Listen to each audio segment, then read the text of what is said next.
আসসালামু আলাইকুম। ঢাকা বিশ্ববিদ্যালয় ভর্তি পরীক্ষা 2024-25 সেশনের জন্য আজকে সর্বশেষ বাংলা ক্লাস লাইভ।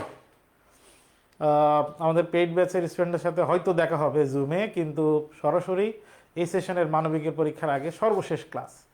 তো সর্বশেষ ক্লাসে কি করব অলরেডি তোমরা জানো যে আমরা 45টা বাংলা প্রশ্ন সমাধান করব। আমাদের 3টা মডেল টেস্ট, যেটা আমরা ঢাকা বিশ্ববিদ্যালয়ে অনুরূপ নিয়েছিলাম পরীক্ষা আমাদের পেইড বেচে, সেই 45টা প্রশ্ন সলভ করব।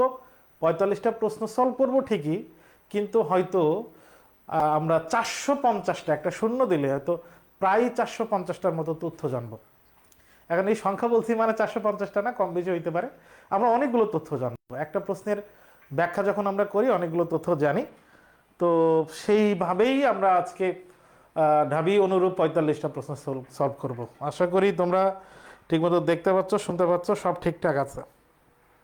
আবদুল্লাহ বলতেছে একটা ফাটাফাটি হয়ে যাবে, যেহেতু ইংরেজি হয়ে গেছে, সাধারণ জ্ঞান হয়ে গেছে, দেখার তো সুযোগ হয়েছে কেমনে হয়েছে, তো ফাটাফাটি হওয়া স্বাভাবিক।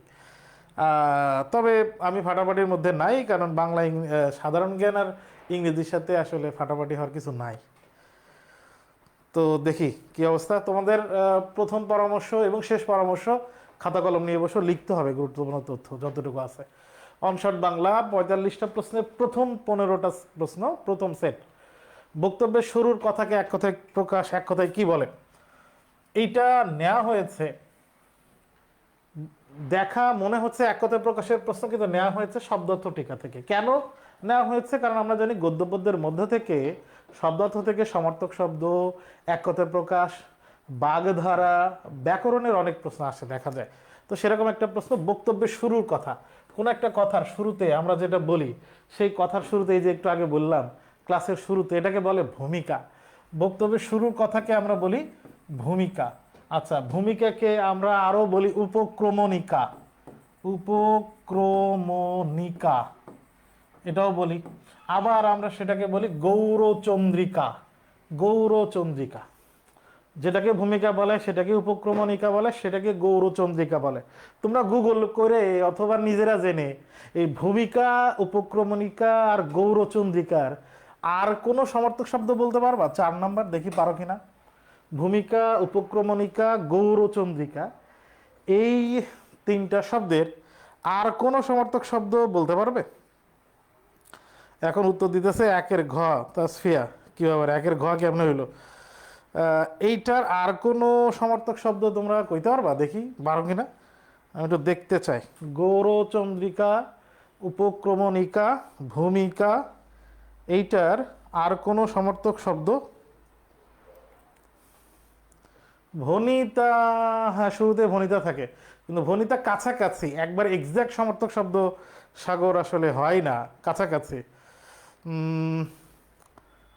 সূচনা, সূচনা, হ্যাঁ ফাইন, এই তো খুব কমন একটা কথা সাদিয়া বলতেছে আর তাওহিদ বলতেছে। হ্যাঁ ঠিক আছে, এটা আমরা সবাই জানি, সূচনা। বক্তব্যের শুরুতে সেটাকে বলা হয় সূচনা। এবার আমরা দেখি যে এটা আসলে নেওয়া হয়েছে কোত্থেকে। এটা নেওয়া হয়েছে কাবুলের পথে, আমাদের শর্ট সিলেবাস ফুল সিলেবাসের বাইরে একটা গদ্য আছে সেখান থেকে। এখন ওই জায়গা থেকে নিয়েছি বলে তোমরা আবার চেষ্টা করো না যে ওইগুলো কি পড়তে হবে, না তোমাদের এটা পড়তে হবে না, এটা ওইখান থেকে নেয়। কারণ তোমরা দেখছো ঢাকা বিশ্ববিদ্যালয়ে গত বছর 15টা প্রশ্নের মধ্যে একটা শব্দের অর্থ আসছিল যেটা কোনো গল্প কবিতার মধ্যে নেই, বাইরে হয়তো কোথা থেকে দিয়েছে, এটা আমাদের কমন সেন্স থেকেই উত্তর করতে হয়েছিল। তো সেরকম একটা প্রশ্ন এটা হয়েছে। কালোয়াত যে শব্দটা আছে, এর অর্থটা হচ্ছে ধ্রুপদ, খেয়াল। খেয়াল, ওই যে সঙ্গীতের একটা বিষয় আছে খেয়াল, উচ্চাঙ্গ সঙ্গীতের মতো দ্রুত লয়ের সঙ্গীতে পারদর্শী এমন শিল্পী বা সিঙ্গারকে বলা হয় কালোয়াত। কালোয়াত। গৌরী সেন, গৌরী সেনের কথা, টাকা যা লাগবে দিবে গৌরী সেন, এটা আমরা একটা প্রবাদ পড়েছি। আর অর্ধচন্দ্র মানে তো গলা ধাক্কা দেয়া, গৌরচন্দ্রিকা, এটা আমরা দেখলাম।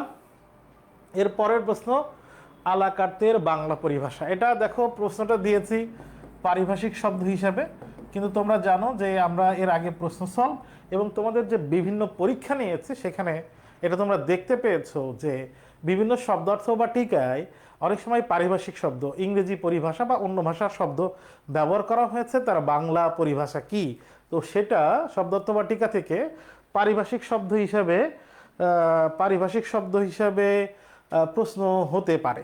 সেই হিসাবে এখান থেকে প্রারম্ভিকা, ফাইন। এই যে ভূমিকার আর একটা সমর্থক শব্দ একজন লিখেছে, প্রারম্ভিকা, ফাইন। আমাদের সাথে মিপ্তা দেখতেছে। মিপ্তা, শনিবারে ক্যাম্পাসে থাকো কিনা, নাকি তুমি রাজশাহী চলে গেছো অলরেডি, নাকি চলে যাবা? শনিবারে কিন্তু ক্যাম্পাসে দেখা হচ্ছে মিপ্তা। আচ্ছা, তাহলে আলাকার্তে এর বাংলা পরিভাষা পারিভাষিক শব্দ হিসাবে এসেছে। শব্দার্থ বা টিকা অংশে আমরা দেখি কি আছে। আলাকার্ত, আলাকার্ত এই শব্দটা অবশ্য আমার কাছে খুব বেশি দিন হয়নি যে শব্দটা আমি জেনেছি। একটা রেস্টুরেন্টে গিয়ে সম্ভবত রেস্টুরেন্টের নাম মনে নেই, মহদুদ ভাইয়ের সাথে গেছিলাম গুলশানে খুঁজে খুঁজে খাবো একটা রেস্টুরেন্টে, খুঁজতে খুঁজতে বহুত সময় পরে আমরা একটা রেস্টুরেন্টে গিয়ে সেখানে এটা দেখেছিলাম। আমি প্রথম শুনেছি, যদিও এটা অনেকের কাছে খুবই কমন। আমরা দেখি যে এই আলাকার্তে শব্দটা একটা ফরাসি শব্দ। ফরাসি শব্দ মানে হচ্ছে ফ্রেঞ্চ ভাষার শব্দ। এর অর্থ হচ্ছে খাদ্য তালিকা অনুযায়ী। খাদ্য তালিকা অনুযায়ী, খাদ্যের তালিকা থাকে ওই যে খাবার খেতে গেলে রেস্টুরেন্টে, সেটা অনুযায়ী আলাকার্তে এটার মেনু হিসাবে এটা ব্যবহার করা হয়।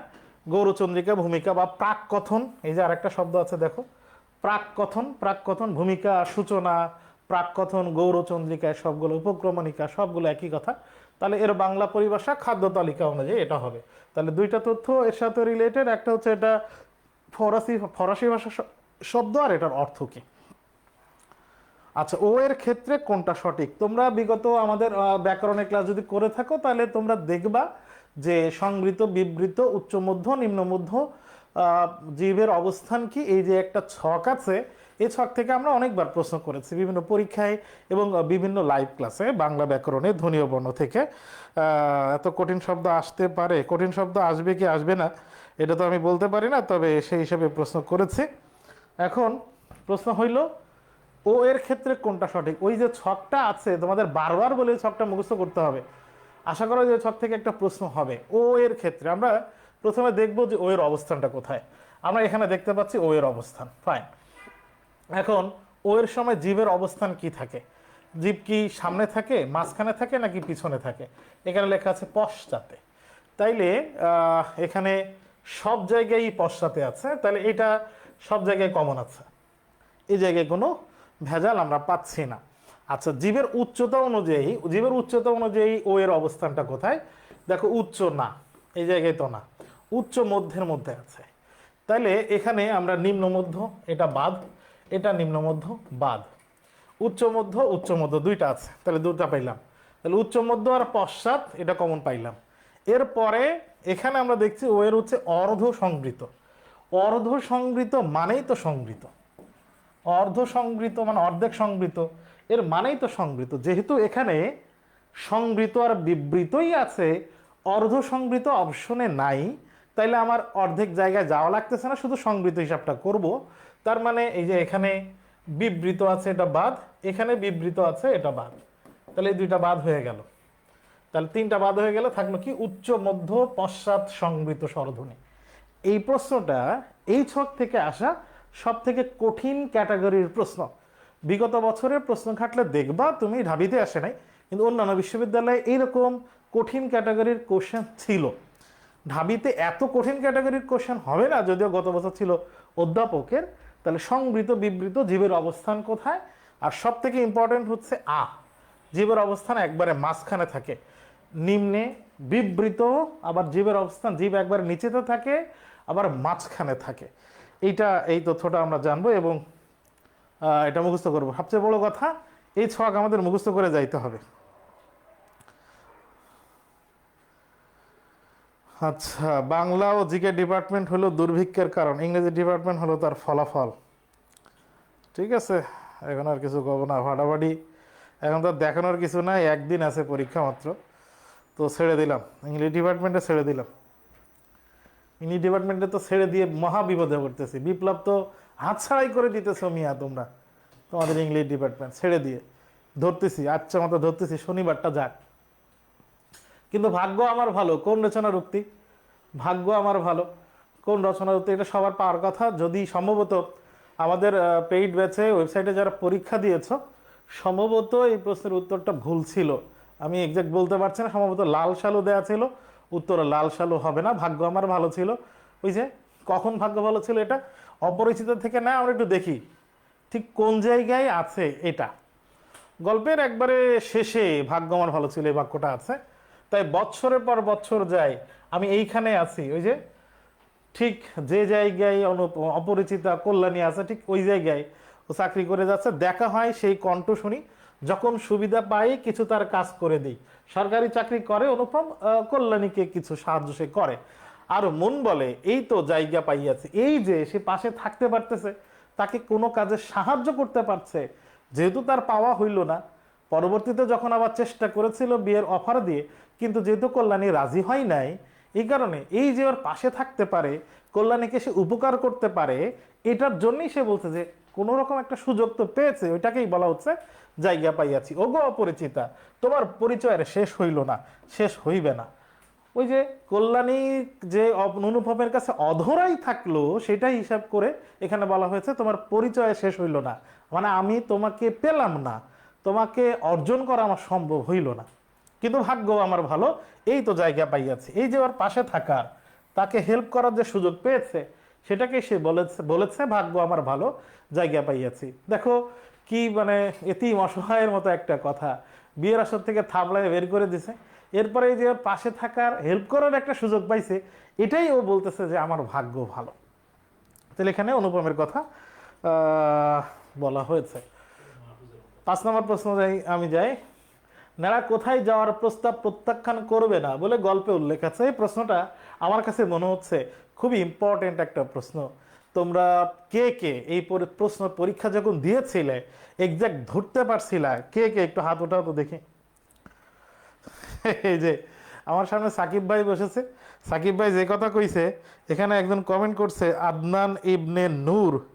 আদনান ইবনে নূর এই গল্প এই কথা বলার পর ব্যাখ্যা করার পরে সে লিখেছে মাহফুজ ভাই আপনি সাড়া দেন। যাক, তোমরা যে মাহফুজ ভাই বাংলা ডিপার্টমেন্টের খবর এরকম রাখো, এটাই তো বেশ অনেক।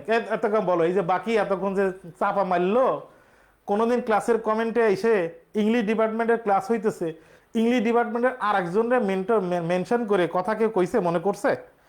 হ্যাঁ করছে? যে বাকির ক্লাসে কেউ হাসনাত্রী মেনশন দিছে, ডাকছে?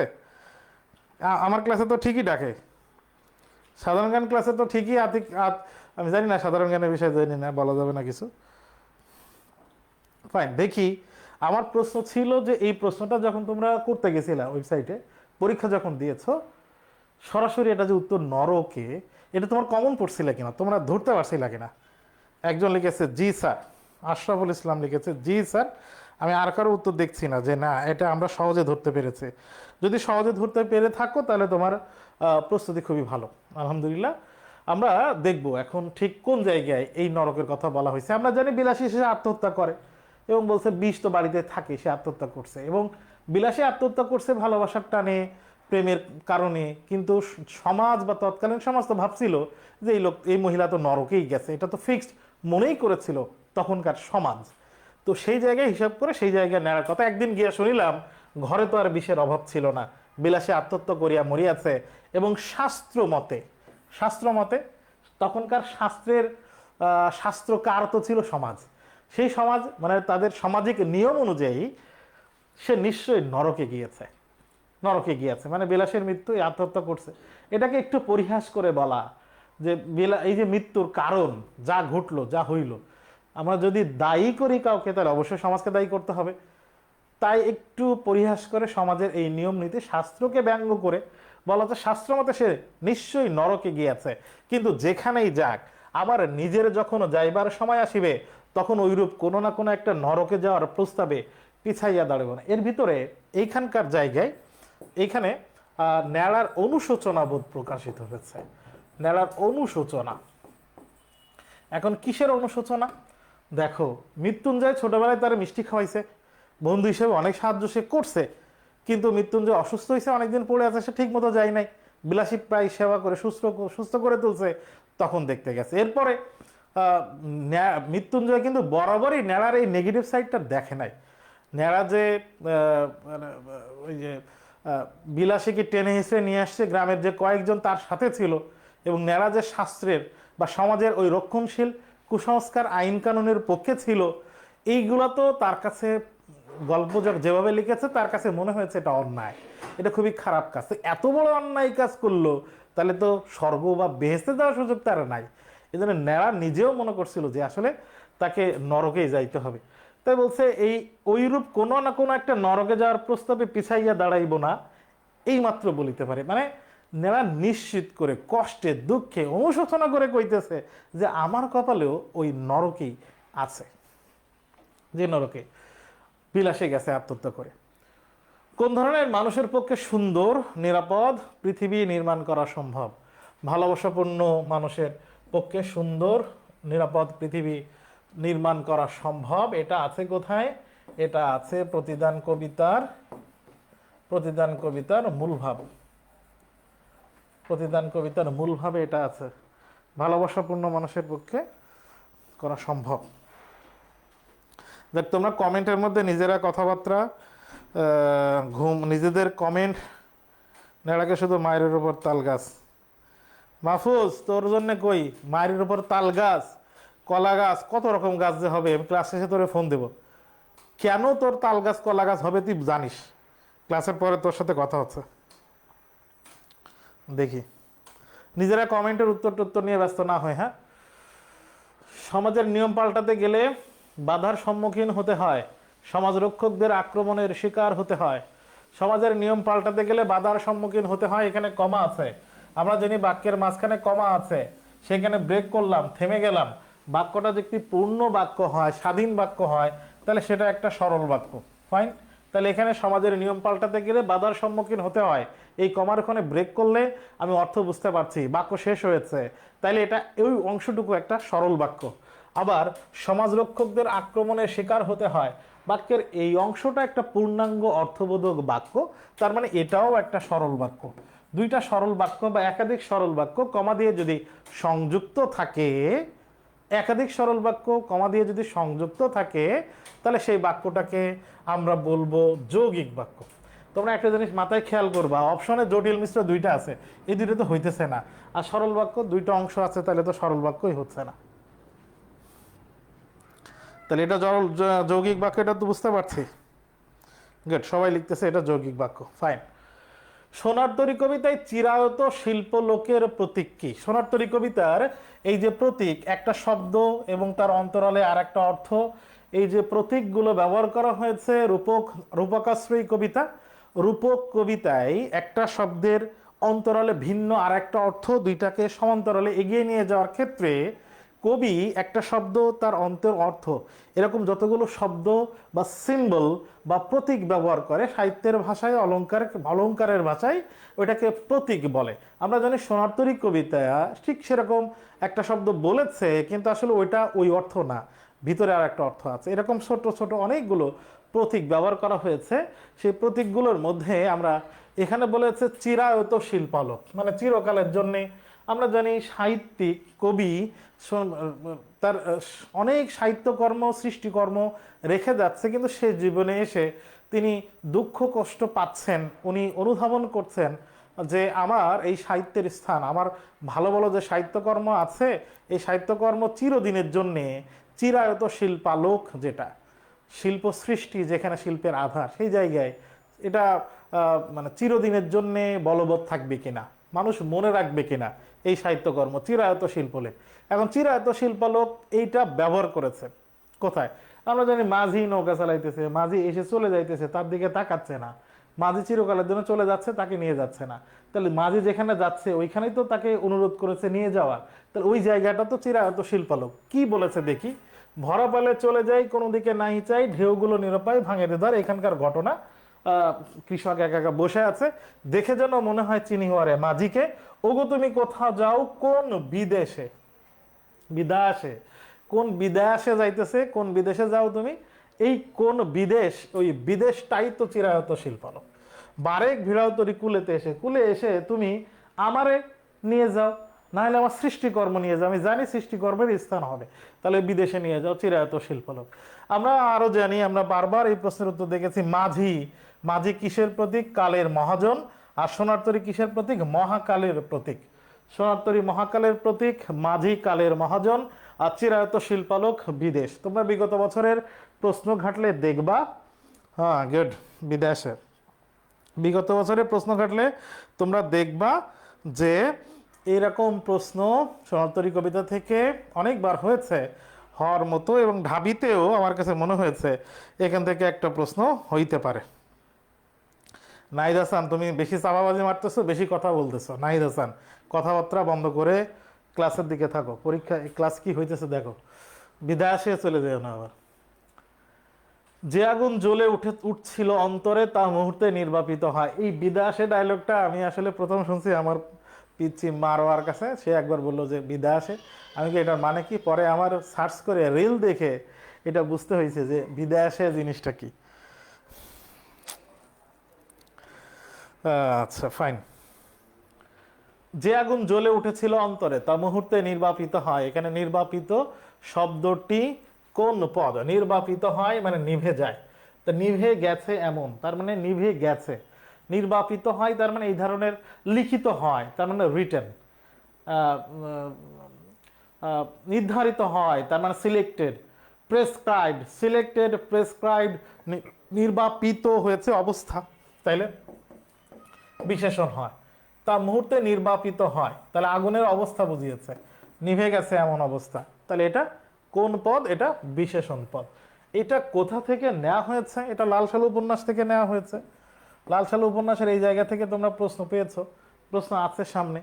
এই এই এটার সাথে আর এটার এই জায়গার মিল আছে, কোন জায়গা সেটা পরের প্রশ্নটা সলভ করলে আমরা বুঝতে পারবো। ফাইন। বিশেষণ, তোমরা বিশেষণ লিখছো কিন্তু বিশেষণ বানানটা ভুল হচ্ছে, এটা তো আসলে দেখা খুবই কষ্টের একটা বিষয়। আমরা দেখি এর উজ্জ্বল্যই তার মনকে উজ্জ্বল করে রাখে, এর বিবর্ণতা তার মনকে অন্ধকার করে দেয়। বাক্যে কিসের উজ্জ্বল্য বা বিবর্ণতা কথা হচ্ছে? উজ্জ্বল্য এই শব্দটা কিন্তু বিশেষ্য, বিবর্ণতা রং হারাইছে এমন, এটাও কিন্তু বিশেষ্য। উজ্জ্বল বিশেষণ আর ঔজ্জ্বল্য বা উজ্জ্বলতা এটা হচ্ছে বিশেষ্য। আচ্ছা ফাইন। এবার আমরা দেখি, দেখে মনে হচ্ছে এর উজ্জ্বল্য বলতে এখানে হয়তো মসজিদ হইতে পারে অথবা মাজার হইতে পারে, কিন্তু এটা উত্তর হবে ঝালর। এবার একটু তোমরা লেখো দেখি কয়জন এটা সহজে উত্তর করতে পারছিলা। উত্তর হবে ঝালর, ঠিক আছে, এটা সহজে উত্তর করতে পারছিলা। আমরা একটু যে জায়গায় আছে সেই জায়গাটা একটু পড়বো, সেখানে ইম্পর্টেন্ট বেশ কয়েকটা তথ্য আছে লাল সালু উপন্যাসের ঠিক যেই জায়গা থেকে এই প্রশ্নটা নেওয়া হয়েছে। সেদিন রাতে কে যেন একটা মস্ত মোমবাতি এনে জ্বালিয়ে দিয়েছে মাজারের পাদদেশে, মাজারের নিচের কাছে। ঘরটা রোশনাই হয়ে উঠেছে, মোমবাতি জ্বালানোর পরে উজ্জ্বল হয়ে উঠেছে ঘরটা। সে আলোয় রূপালী ঝালরটা আজ অত্যধিক উজ্জ্বল দেখায়। ওই মোমবাতির আলোর কারণে ঝালরটা, রূপালী রঙের ঝালর, সেটা বেশি উজ্জ্বল দেখাচ্ছে। মজিদ কয়েক মুহূর্ত তাকিয়ে থাকে সেদিকে, কিন্তু হঠাৎ তার নজরে পড়ে একটা জিনিস। ঝালরের একদিকে এখানে ঔজ্জ্বল্য হবে, ঔজ্জ্বল্য যেন কম, উজ্জ্বলতার দীর্ঘ পথের মধ্যে ওইখানে কেমন একটু অন্ধকার। ঝালরের এক প্রান্ত বা কোনো একটা জায়গায় উজ্জ্বলতা ঠিক মতো নেই, কম দেখা যাচ্ছে।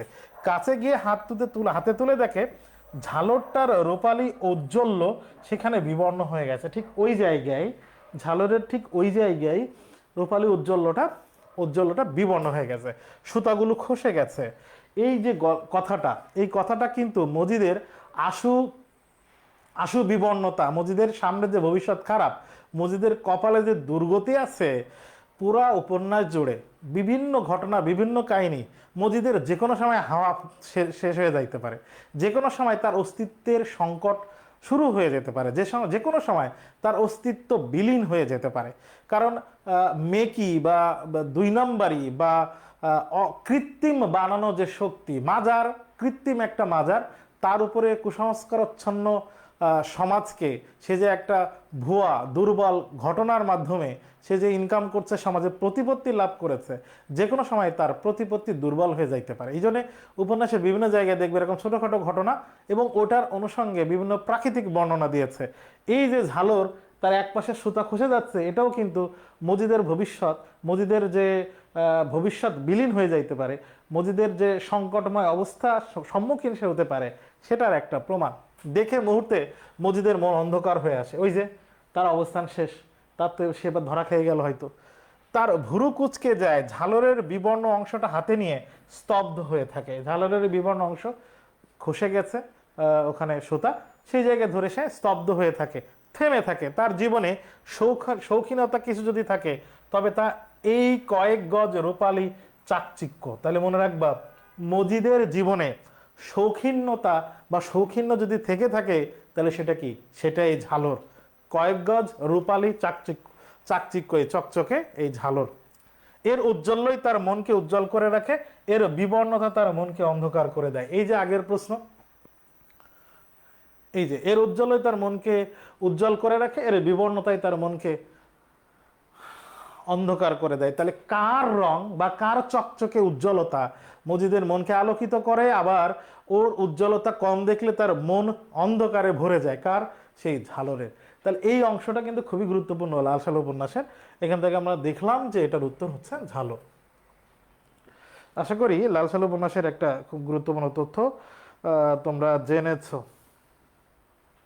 পরের প্রশ্ন 11 নম্বর, সন্ধিসাধিত শুদ্ধ শব্দ কোনটি? দেখো, উপায় অন্তর, মাঝখানে আকার আছে, তাহলে উপায় যুক্ত আন্তর হইতে পারে নিয়ম অনুযায়ী। উপায়, উপায় মানে আমরা জানি ওয়ে, পথ, অন্তর মানে অন্য আর একটা উপায়। তাহলে উপায় যোগ আন্তর হইতে পারে না, উপায় যোগ অন্তর মানে অন্য উপায়। চরাচর, মাঝখানে আকার আছে, তার মানে আ অ বা আ দুই দিকে হবে, চর আর চর হয় না, চর যুক্ত অচর, চর যুক্ত অচর, এখানে অ হবে। চর মানে নদীর ভিতরে, নদীর ভিতরে বা নদীর পাশে মৃত্তিকা বা ভূমি, মাটি, এলাকা, এটাকে চর বলে। আর যেখানে পানির বেষ্টিত এলাকা মানে পানি দিয়ে ভরা, সেটাকে অচর বলে। চর আর অচর দুইটা মিলে জায়গা পৃথিবীকে বলা হয়। তার মানে এখানে অনায় পবিত্র, পবিত্র আমরা দেখতে পাচ্ছি যে পব আর ইত্র আছে, পব আর ইত্র আছে, তাহলে মাঝখানে প্লাস দিয়ে আমি এই পাশে ইত্র দিলাম, আর পব আছে তার মানে এর সাথে একটা অব আছে, তাহলে অব থাকলে আমরা জানি ওকার দিতে হয়। তাহলে প যুক্ত ইত্র, এটা হচ্ছে পবিত্র। তাহলে প যুক্ত অত্র আছে, এই জন্য ভুল। তাই তিনটাতে আমরা ভুল পেয়েছি, প্রথমটাতে ভুল নাই। এখন সর্বৈব, মাঝখানে কি আছে? ঐকার আছে। ঐকার মানে হচ্ছে কি, ওই ঐকার তুলে দিয়ে প্লাসের পরে এ অথবা ওই দিতে হবে। তাহলে এখানে সর্ব, এই যে ঐকার তুলে দিলাম, প্লাসের পরে এবো আছে।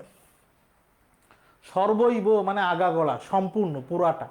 সর্বৈব তার মানে হচ্ছে সম্পূর্ণ, সম্পূর্ণ। তাহলে 11 নম্বর প্রশ্নে আমরা দেখলাম প্রথমটাতে আসলে সব ঠিক আছে, বাকি তিনটাতে ভুল আছে। নিচের কোন বানানটি শুদ্ধ? মনোমোহন, এটা শুদ্ধ, ঠিক আছে, এটা সন্ধি বিচ্ছেদ হচ্ছে মনো বিসর্গ মোহন, এটা ঠিক আছে। ব্যর্থ, এর সন্ধি বিচ্ছেদ হচ্ছে বি যুক্ত অর্থ, যেহেতু অর্থ লেখা তাহলে ব্যর্থ আর আকার হবে না। ব্যাপ্ত, এর সন্ধি বিচ্ছেদ হচ্ছে বি যুক্ত আপ্ত, আপ্ত আকার হয়, ব্যাপ্ততেও আকার হয়, এটা ভুল, এটা ভুল। প্রজ্জ্বল, এটাকে ভাঙলে হবে প্রযুক্ত উজ্জ্বল, তিনটাতেই চারটা শব্দই সন্ধি বিচ্ছেদ দিয়ে গঠিত, এটা বিসর্গ সন্ধি দিয়ে গঠিত। প্রযুক্ত উজ্জ্বল, অ এর পরে যদি উ থাকে মাঝখানে তাহলে ও কার হয়, তাহলে প্রযুক্ত উজ্জ্বল, এটা হবে প্রজ্জ্বল, ওকার হবে। প্রযুক্ত উজ্জ্বল, প্রজ্জ্বল ওকার হবে, ওকার নেই এই জন্য ভুল, এটা আগে ক্লাসেও দেখিয়েছি। তার মানে এখানে শুদ্ধ বানান আছে প্রথমটা। 12 নম্বর প্রশ্ন বুঝতে পারছো কিনা? চারটাই একটু তোমরা লিখবা, উত্তর তো লিখতে পারছো, খাতা কলমও লিখছো নিশ্চয়ই। 12 নম্বরের প্রশ্নটা ঠিক মতো বুঝতে পেরেছো কিনা?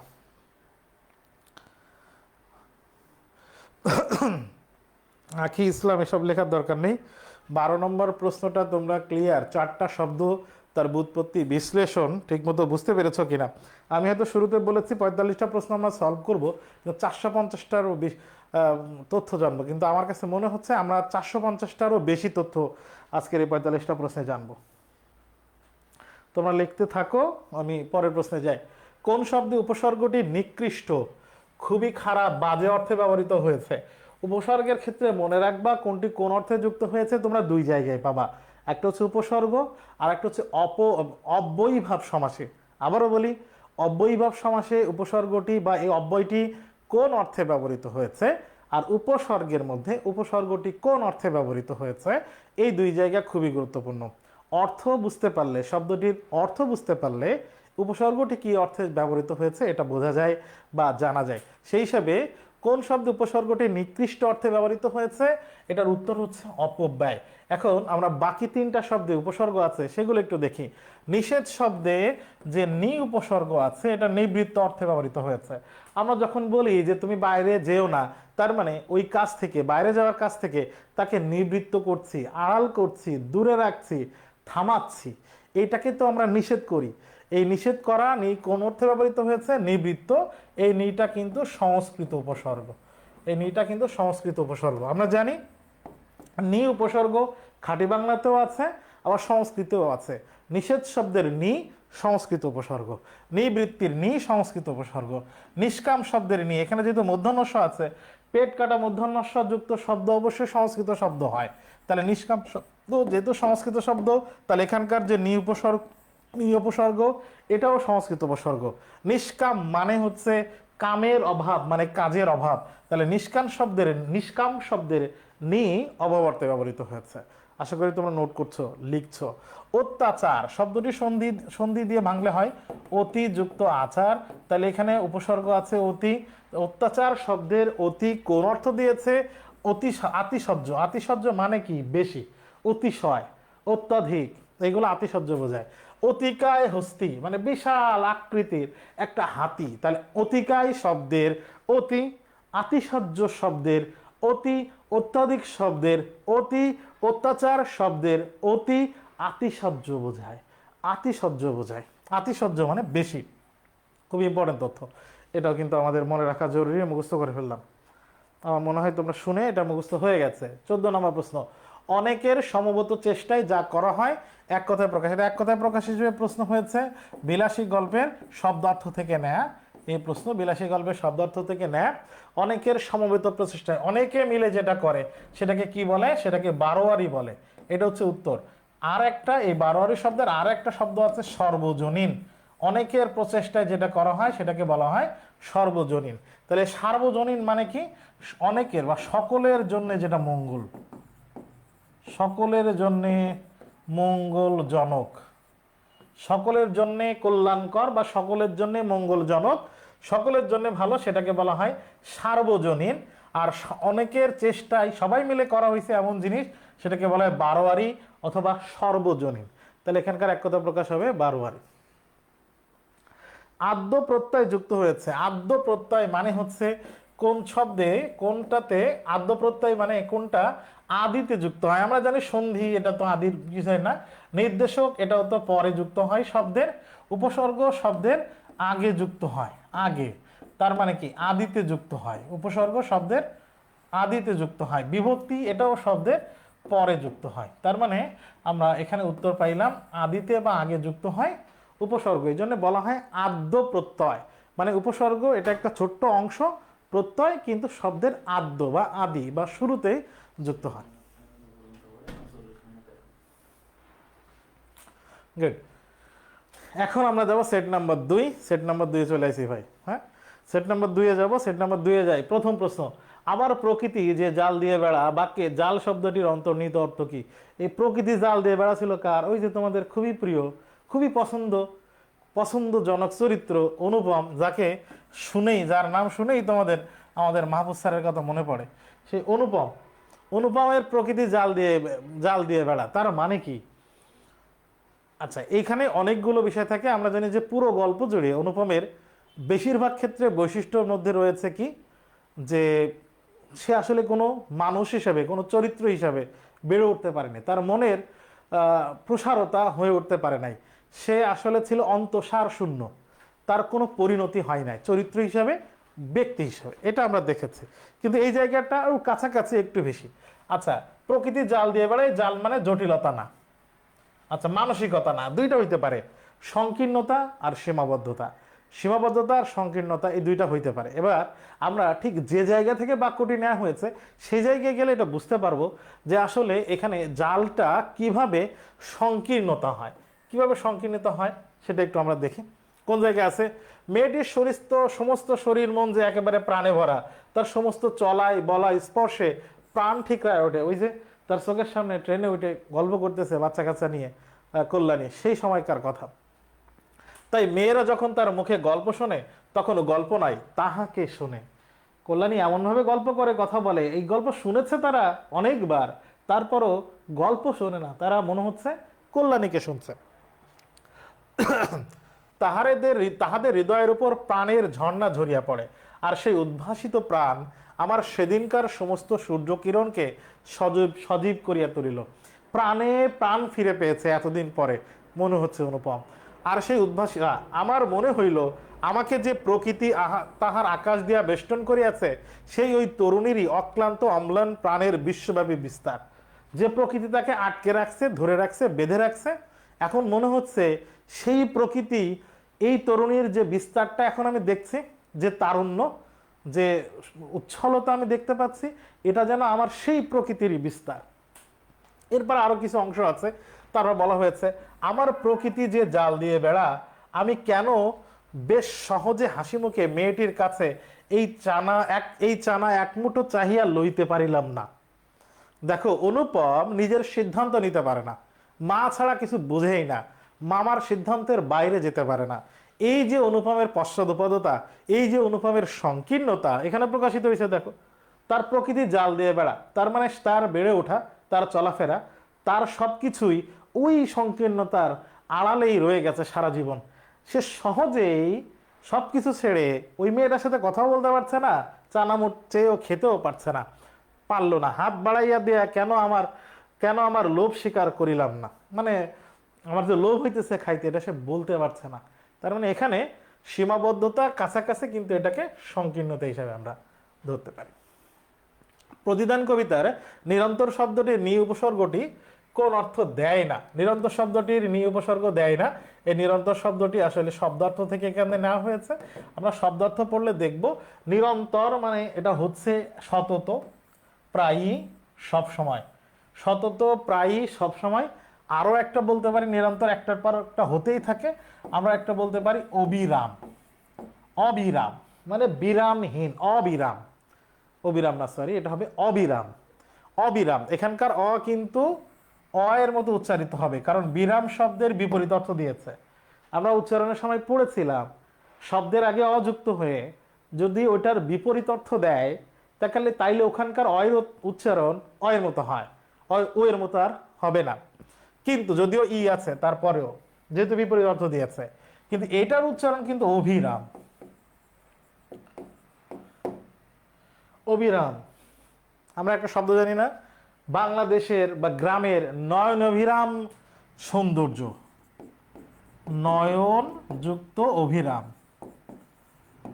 নয়ন যুক্ত অভিরাম, দুইটা মিলে কি হয়? নয়না ভিরাম। তার মানে নয়ন জোড়ানো সৌন্দর্য, এমন সৌন্দর্য তোমার চোখ জোড়ায় যাবে, নয়ন জোড়ায় যাবে। তাহলে সেটা হচ্ছে অভিরাম, উচ্চারণ কিন্তু এরকম অভিরাম। এই অভিরামটা তো আর এটার সাথে হয় না, অবিরাম থাকলে হইতো। তাহলে যে অর্থ দেয় না, অভিরাম অর্থ দেয় না, সতত, প্রায়ই, সবসময়, আর অবিরাম একই অর্থ দেয়। বিদ্রোহী কবিতায় কবি কাদের বীজ জ্বালা হতে চেয়েছেন? কবি অবমানিতের বীজ জ্বালা হতে চেয়েছেন। কবিতার ওই জায়গাটা একটু আমরা দেখি কি বলা হয়েছে। আমি উন্মন মন উদাসীর, আমি উদাসীর মন, উন্মন মন, উদাসীন মন। আমি বিধবার বুকে ক্রন্দন শ্বাস, বিধবা সব হারিয়ে, স্বামী হারিয়ে যে কান্নাকাটি করে, ক্রন্দন শ্বাস, সেটার ভিতরে আমার অস্তিত্ব আমি সেখানে খুঁজে পাই। হাহুতাশ, আমি হুতাশীর, যে হাহুতাশ করে, হতাশ হয়ে গেছে, যে আশা হারিয়েছে, যে তার হাহুতাশ, ওখানে আমি আমার অস্তিত্ব, আমার জায়গা, আমি আমার নিজেকে খুঁজে পাই। আমি বঞ্চিত ব্যথা পথবাসী চির গৃহহারা যত পথিকে, পথিক পথ হারায় যে কষ্টে আছে, এই তার বুকে যে ব্যথা, সেই জায়গায় আমি আমার নিজেকে, আমার নিজের অস্তিত্ব জাগান দেই। আমি অবমানিতের মরম বেদনা, একজন নির্যাতিত হয়েছে, নিপীড়িত হয়েছে, মনে কষ্ট পেয়েছে, তার মনের যে বেদনা, মরম বেদনা, আমি সেটা অনুভব করতে পারি, সেখানে আমার অস্তিত্ব আমি খুঁজে পাই। বিষ জ্বালা, ওই মরম বেদনা বা ওই মর্ম বেদনা, ওই মনের ওই কষ্টকে বলা হচ্ছে বিষ জ্বালা, সেটা মনের ভিতরে বিষের মতো জ্বলে। তার মানে এখানে বিষ জ্বালা কার? অবমানিতের। আরো একটা আছে, আরো একটা কার কি? প্রিয় লাঞ্ছিত বুকে গতি ফের, লাঞ্ছিত হয়েছে যে, আমি সেখানে গতিশীল অবস্থান, আমার নিজের অবস্থানটা গতি খুঁজে পায়। লাঞ্ছিত বুকে গতি ফেরে, একজন লাঞ্ছিত হয়েছে, তার বুকে ফের মানে গতি হিসেবে ফেরত আসা, ফিরে আসা, সেখানে আমি আমার অস্তিত্ব দেখতে পাই। তার মানে এই চারটা লাইন, এই চারটা চরণে কিন্তু বিদ্রোহী কবিতায় নজরুলের বিদ্রোহী সত্তার বেশ কিছু অবস্থান কিন্তু আমরা এই চারটা চরণে দেখতে পাই। বেশ অনেকগুলো তথ্য এখানে আছে। 20 জ্বালা আমরা দেখতে পাই অবমানিতের। বিদ্রোহী কবিতা রিটার্ন আসতে পারে বা বিদ্রোহী কবিতা থেকে প্রশ্ন আসবেই, এই টাইপের কথা আমরা ক্লাসে বা অনেক সময় শুনে থাকি, বলে থাকি। বারবার মনে হয় বিদ্রোহী কবিতা পড়ালে বা প্রশ্ন আসলে এখান থেকে প্রশ্ন আসবে বা আসতে পারে, সেই জন্যই বলা। আচ্ছা, এই যে জাতীয় নাগরিক কমিটি, তারা আগস্ট মাসের 3 তারিখে যে নতুন রাজনৈতিক বন্দোবস্ত ঘোষণা দিছিল, উল্টাপাল্টা কইছিল, আকাম করছিল, যে আকামের কারণে আমরা বিপদে পড়ছি। নতুন রাজনৈতিক বন্দোবস্তে জুলাই বিপ্লবের চালিকা শক্তি, যদিও জুলাই বিপ্লব আমি এখানে লিখেছি, তবে এটাকে বিপ্লব হিসেবে যারা বিপ্লব করছে তারাও মানে না, মানুষজনও মানতেছে না। তাহলে জুলাই বিপ্লবের চালিকা শক্তি, এখন জুলাই বিপ্লবকে, এই জুলাইটা যে বিপ্লব হইতে পারে এইটা কন্টিনিউ করে নিয়ে যাওয়া, মানে এটার পাথে হিসেবে থাকা, সেটার মূল এলিমেন্ট, মূল উপাদান কোনটা? সেটা হচ্ছে নতুন রাজনৈতিক বন্দোবস্ত। তার মানে রাজনীতিকে নতুনভাবে মানে সাজাইতে হবে, এই জন্য কষ্ট করে বেড়াইতেছে নাইদরা, আসিফরা, হাসনাত আবদুল্লাহরা। এখন এখানে প্রশ্নটা কি? রাজনৈতিক এবং বন্দোবস্ত, এই দুই শব্দের ক্ষেত্রে কোনটা সঠিক? বিগত বছরের প্রশ্ন বিশেষ্য বিশেষণ থেকে তোমরা বিশ্লেষণ করলে দেখবা যে এই টাইপের একটা প্রশ্ন হয়, একটা বাক্য দিয়ে দুইটা শব্দের কোনটা কি, কোন পদ। আচ্ছা, রাজনৈতিক বন্দোবস্ত আমরা যদি প্রশ্ন করি কেমন বন্দোবস্ত, বন্দোবস্তটা তার মানে ব্যবস্থাটা, এই ব্যবস্থাটা কেমন, সেটা হবে কি? রাজনৈতিক। তাহলে কেমন দিয়ে উত্তর পাচ্ছি, এই রাজনৈতিক, এটা হচ্ছে বিশেষণ, এর বিশেষ্য হচ্ছে রাজনীতি, রাজনীতি হচ্ছে বিশেষ্য, আর রাজনৈতিক এটা হচ্ছে বিশেষণ। রাজনৈতিক বন্দোবস্ত, আমরা যদি বলি যে বন্দোবস্ত বা ব্যবস্থা, রাজনৈতিক কিসের বা রাজনৈতিক কিসের ব্যবস্থা তারা করবে, তাহলে সেটাকে বলা হচ্ছে বন্দোবস্ত। তার মানে আমি দেখলাম কি দিয়ে প্রশ্ন করলে উত্তর হইতেছে বন্দোবস্ত। রাজনৈতিক কি নিয়ে আসিফরা, নাহিদরা আন্দোলন করতেছে? রাজনৈতিক বন্দোবস্ত নিয়ে, একটা নতুন রাজনৈতিক বন্দোবস্ত নিয়ে। তাহলে এখানে কি দিয়ে প্রশ্ন করলে উত্তর হইতেছে বন্দোবস্ত। তার মানে বন্দোবস্ত শব্দটা বিশেষ্য, রাজনৈতিক শব্দটা বিশেষণ, উভয়ই বিশেষ্য, এটা উত্তর হচ্ছে না। উভয়ই বিশেষণ, উত্তর হচ্ছে না। প্রথমটি বিশেষ্য, আমরা কি রাজনৈতিক শব্দটি বিশেষ্য পেয়েছি? তাহলে এটা উত্তর হচ্ছে না। প্রথমটি বিশেষণ, দ্বিতীয়টি বিশেষ্য, শেষেরটাই উত্তর। এর ছাড়া আমরা আরো একটা শব্দটা জেনে নেই, নতুন রাজনৈতিক বন্দোবস্ত। রাজনৈতিকটা কেমন বন্দোবস্ত? নতুন। তাহলে নতুন শব্দটা আবার বন্দোবস্তকে মডিফাই করছে, নতুন শব্দটা বিশেষণ, নতুন যে বিশেষণ এটা আমরা সবাই জানি, এটা আমাদের কাছে নতুন না। একটা বিশেষণ, পরেরটা বিশেষ্য। আজন্ম কোন সমাস? জন্ম থাকা পর্যন্ত। তাহলে এখানে আ উপসর্গটা, এই আ অব্যয়টা পর্যন্ত অর্থ দিয়েছে। পূর্বপদে অব্যয় আছে এবং অব্যয়টার ভাব বেশি হলে সেটার নাম হচ্ছে অব্যয়ীভাব সমাস। রহিমা চরিত্রটি কিসের মধ্যে দিয়ে ব্যক্তিত্বময় হয়ে উঠেছে? আমরা জানি যে রহিমার চরিত্র বিশ্লেষণ, উপন্যাসের আগে সবগুলো চরিত্রের চরিত্র বিশ্লেষণ আছে। রহিমার চরিত্রের বিশ্লেষণে গিয়ে দেখা যায় যে রহিমা আসলে এই যে মজিদ এতদিন সমাজকে অন্ধকারে রেখেছে, কুসংস্কারের মধ্যে নিমজ্জিত রেখেছে, তার প্রতিপত্তি এবং তার এই যে বানানো কৃত্রিম গল্পের মাধ্যমে, এবং রহিমা মজিদকে আসলে শক্তি জুগিয়েছে। কেমনে? মজিদ যা করতো রহিমা বিশ্বাস করত, যেভাবে যা বলতো সে অনুগত ছিল। রহিমার এই অনুগত থাকা, মজিদের প্রতি সে অন্ধ বিশ্বাস থাকার কারণে আসলে রহিমাও একটা কিছুটা হলেও নেতিবাচক চরিত্রের অধিকারী হয়েছে গল্পের পুরা উপন্যাস জুড়ে। কিন্তু জমিলা আসার পরে, জমিলা তার সতীন, আবার জমিলা বয়সে রহিমার অর্ধেক বয়সী, এত কিছুর পরেও যেহেতু অল্প বয়সী জমিলাকে দেখে রহিমার ভিতরে মাতৃত্ব জেগে উঠেছে। তাহলে এই মাতৃত্ব জায়গাটাই হচ্ছে তার সব থেকে ইতিবাচক বৈশিষ্ট্য, এবং ওই জায়গায় রহিমা চরিত্রটি আসলে ব্যক্তিত্বময় হয়ে উঠেছে। তার চরিত্রটা এই জায়গায় গিয়ে কোনো ইতিবাচকতায় একবারে পরিপূর্ণ হয়ে উঠেছে। সেটা কোন বৈশিষ্ট্যের মধ্যে দিয়ে? মাতৃত্বের মধ্যে দিয়ে। এবং এই লাইনটা সরাসরি চরিত্র বিশ্লেষণে আছে, সে জায়গা থেকেই না। স্রোতে ভাসমান নৌকায় চড়ে ধাক্কা খাওয়ার মতো ভীষণভাবে ঝাঁকুনি খায়। লাল সালু উপন্যাসে এখানে কার কথা বলা হয়েছে? ঝাঁকুনি কে খায়? তো সহজ কথা, অনেকবার ঝাঁকুনি খাইছে, অনেকবার তার অস্তিত্ব শেষ হয়ে গেল, এই কষ্ট মজিদ পাইছে। তাহলে এখানে মজিদের কথা বলা হচ্ছে। এই চোখ রাঙামার স্পর্ধা বেশি দিন থাকবে না নবাব। নবাবকে এই ঝাড়ি দিছিল, এরকম করে থ্রেড দিছিল কে? বেগম, ঘষিডে বেগম। আবিধানিক ক্রম অনুসারে সাজানো হয়নি কোন জায়গায়? অর্থাৎ আবিধানিক ক্রম অনুসারে সাজানো হয়েছে কোথায় দেখি? দেখো এখানে শুরুতে অন্ত আছে, অন্ত আছে, অন্ত আছে। তাহলে প্রথম অন্ত পর্যন্ত কমা। অন্তর্জাল, তারপরে আছে র, অন্তর্জালা, এরপরে আছে র, অন্তর্ধান, এরপরে আছে র। তার মানে আমরা অন্তর পর্যন্ত কমন পাইলাম, অন্ত রেফ বা র পর্যন্ত কমন পাইলাম। এরপরে র এর পরে আছে বর্গীয় জ, এখানে র এর পরে আছে বর্গীয় জ, এখানে র এর পরে আছে ধ।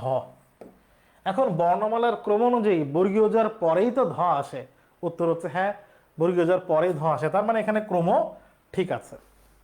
পরে দেখি এখানে গন্তব্য, তার মানে গ আছে, গ এর সাথে আছে কি অ। গুণমুগ্ধ, গ এর সাথে আছে কি উ। এখানে গুপ্ত, গ এর সাথে আছে উ, অ এর পরে উ হয়। ঠিক আছে, এবার পরে দুইটা যায় যেখানে উ দুইটাতেই আছে। গুণমুগ্ধ উ এর পরে আছে মূর্ধন্য, গুপ্ততে উ এর পরে আছে প। এখন আমাকে বলো মূর্ধন্য এবং প এই সিরিয়াল তো ঠিক আছে, আগে মূর্ধন্য পরে প হয়, ক্রমের বর্ণের ক্রম, এটা ঠিক আছে। তার মানে এখানেও ক্রম ঠিক আছে। যেহেতু এটা উত্তর, এটা শেষে যায় লাল। লাল ল এর সাথে আছে লা, লা, লা, তাহলে প্রথমে লা কমন আছে। এরপরে ল এর পরে এখানে আছে ল, এখানেও আছে ল, এখানে আছে তালব্যস্য। ল এর পরে ল আর তালব্যস্য, অন্তস্থ জ র ল তালব্যস্য, ল এর পরে তালব্যস্য, এটা হচ্ছে বর্ণের ক্রম। তাহলে এটা ঠিক আছে।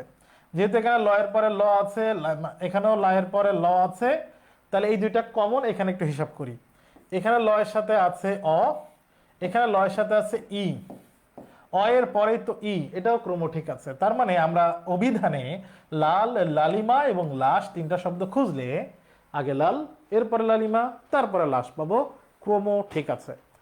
3 নম্বরে কোথায় ঠিক নেই? 3 নম্বরে কিভাবে ঠিক নেই এবার একটু দেখি, খেয়াল করি। স্পষ্ট দন্তস্ব প, স্পর্শ দন্তস্ব প, স্পর্ধা দন্তস্ব প, প্রথম দুইটা বর্ণ ঠিক আছে। এরপরে আছে কি মূর্ধন্য স, এরপরে আছে রেফ মানে র, এরপরে আছে রেফ মানে র। তাহলে মূর্ধন্যস্বর পরে কি র, অন্তস্থ জ র ল, তালব্যস্য মূর্ধন্যস্ব দন্তস্ব। বর্ণের ক্রম পড়লে আমরা র আগে পাই নাকি মূর্ধন্যস্ব আগে পাই? আমরা দেখতে পাচ্ছি রটা আগে পাই। তাহলে স্পষ্টের আগে স্পর্শ পাবো, স্পর্ধা আগে পাবো আমরা অভিধানে খুঁজলে। তাহলে এখানে ক্রম ঠিক নাই। এবার আমরা বের করব স্পর্শ আর স্পর্ধা, এই দুইটার মধ্যে কোনটা আগে পাই কোনটা পরে পাই। দেখো স্পর্শ এই পর্যন্ত র পর্যন্ত ঠিক আছে, দন্তস্ব প এর র পর্যন্ত ঠিক আছে। এরপরে আছে তালব্যস্য, এরপরে আছে ধ। ধ তালব্যস্যের মধ্যে আমরা বর্ণের ক্রমে কোনটা আগে পাই? উত্তর হচ্ছে ধ আগে পাই। এই জন্যে স্পর্ধা আর স্পর্শ এই দুইটা শব্দের মধ্যে স্পর্ধা শব্দে অভিধানে আমরা আগে পাবো।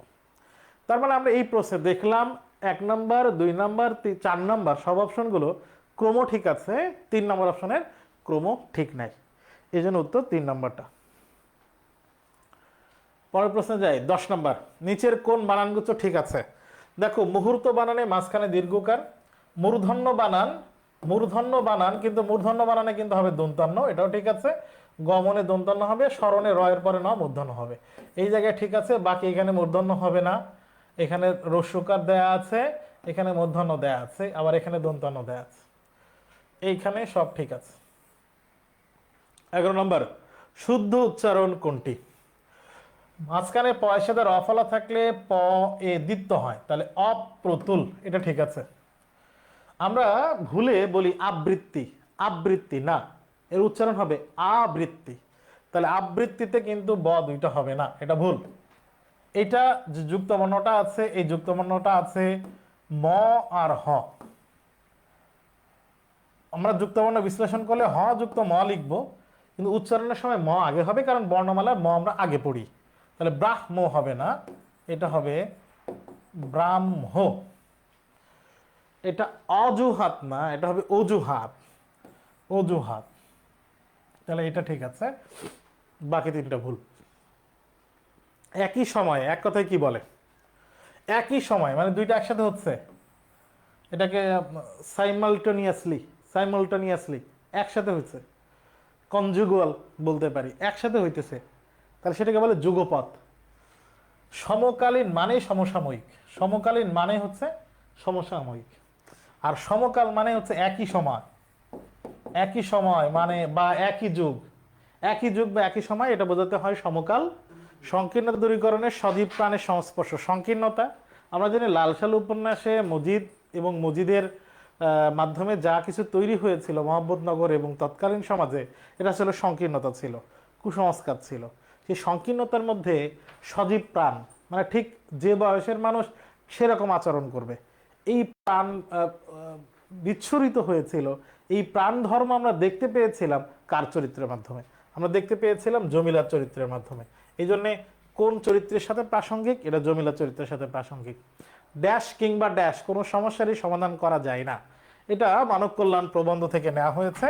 আমরা জানি যে প্রবন্ধ বা কবিতা থেকে এরকম শূন্যস্থান পূরণ হতে পারে। এড়িয়ে গিয়ে জোড়াতালি দিয়ে কোনো সমস্যারই সমাধান করা যায় না, প্রথমটা এড়িয়ে গিয়ে পরেরটা জোড়াতালি দিয়ে শূন্যস্থান থেকে এরকম প্রশ্ন হতে পারে। নকশা কোন ভাষার শব্দ? নকশা এটা একটা আরবি ভাষার শব্দ, ভালো করে খেয়াল করে লিখে রেখো, মনে রেখো, নকশা আরবি ভাষার শব্দ। সে টের পায় কিভাবে মানুষের পর মানুষ তাকাচ্ছে তার দিকে, নিজেকে তার নর্দমার মতো লাগে। কাকে? কোন গল্পে আছে নিজেকে নর্দমার মতো মনে হয়? সে টের পায় লোকজন তার দিকে তাকাচ্ছে, কত ঘৃণার চোখে তাকাচ্ছে। কার সম্পর্কে বলা হইতে পারে এটা? এটা আলহাদি সম্পর্কে। আহলাদি লেখা আছে কিন্তু উচ্চারণ হবে আলহাদি। আবার লিখলাম কারণ এটা আমরা সবাই জানি, তারপরও নিজেকে তার ছেঁচড়া, নোংরা, নর্দমার মতো লাগে।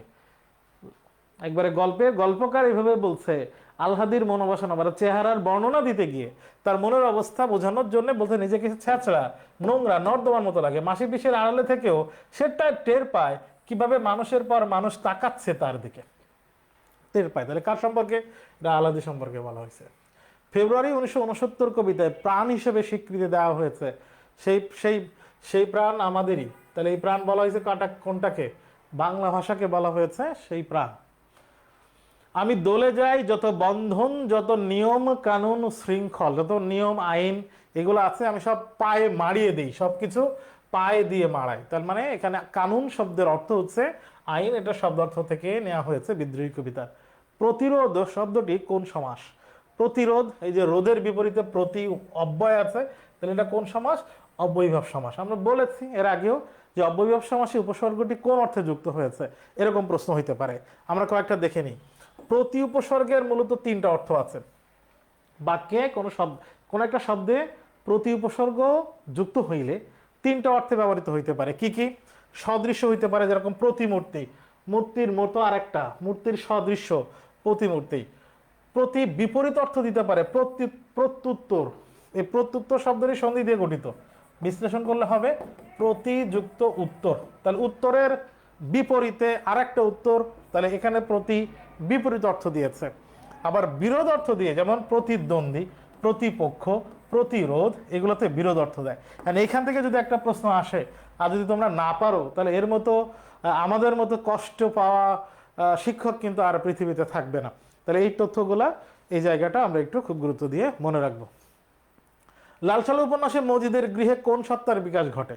মজিদের বাড়ির মধ্যে, মজিদের বাড়ির মধ্যে ভয় আছে, ধর্ম ব্যবসা আছে, ধর্ম ব্যবসা তো মাজার কেন্দ্রিক, সততা আছে, এটাও তো মাজার কেন্দ্রিক, প্রাণময়তা আছে। কিভাবে, কোন সত্তার বিকাশ হয়েছিল? কিভাবে? ওই যে জমিলা, তার ঘরের মধ্যে জমিলা চরিত্রের মধ্যে আমরা কি দেখতে পেয়েছি? প্রাণময়তা দেখতে পেয়েছি। এই জন্য উত্তর হবে প্রাণময়তা। তোমার শিক্ষা হয় নাই, তোমার শিক্ষা দেওয়ান দরকার। ওই প্রাণময়তার শিক্ষা দিতে চাইছিল, কে দিতে চাইছিল? কার কথা বলা হয়েছে? শিক্ষা দেওয়ার কথা এখানে জমিলা। কে বলেছে এই কথা? উত্তর হইতো মজিদ। তোমার শিক্ষা হয় নাই, তোমার শিক্ষা দেওয়ান দরকার, কে কইছে? মজিদ। কার কথা বলা হয়েছে এখানে? জমিলাকে শিক্ষা দেওয়ার কথা বলা হয়েছে।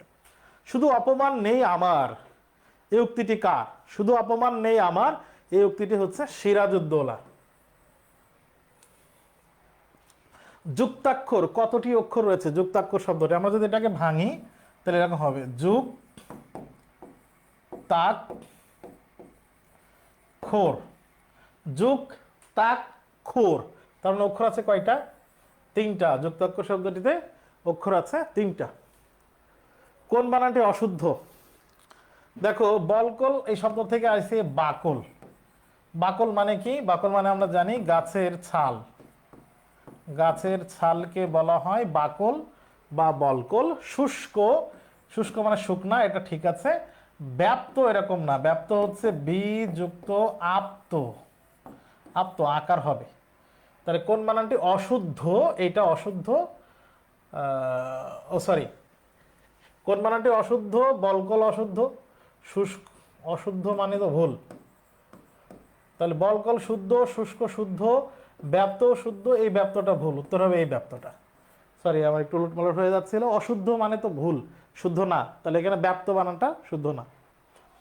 উপসর্গযুক্ত শব্দ কোনটি? কোনটাতে উপসর্গ আছে? দ্রোহী, এই শব্দের বি, বিশেষ দ্রোহ, বিশেষ অর্থে ব্যবহৃত হয়েছে, বি উপসর্গ যুক্ত হয়েছে এবং এটা সংস্কৃত উপসর্গ।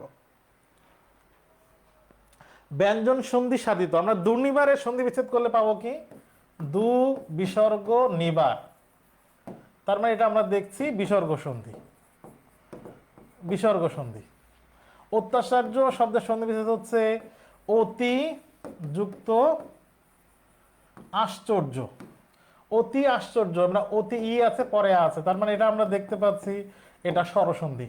সন্ন্যাস শব্দের সন্ধি বিচ্ছেদ হচ্ছে সম যুক্ত ন্যাস, এটা আমরা ম, এখানে ন আছে, তার মানে দুইটাতে ব্যঞ্জন দেখতে পাচ্ছি, এটা ব্যঞ্জন সন্ধি। পর্যাপ্তের সন্ধি বিচ্ছেদ হচ্ছে পরি যুক্ত আপ্ত, এখানে পরি শেষে ই আছে পরে আ আছে, দুই দিকে স্বরধ্বনি পেয়েছি আমরা, তার মানে এটা স্বরসন্ধি। তাহলে এখানে উত্তর হচ্ছে সন্ন্যাস, এটা ব্যঞ্জন সন্ধির উদাহরণ। লাস্ট প্রশ্ন, রেইনকোট গল্পে অফিসের জন্য আলমারি, রেইনকোট গল্পে মোট আলমারি কেনা হয়েছে 10টা, কিন্তু অফিসের জন্য কেনা হয়েছে 3টা।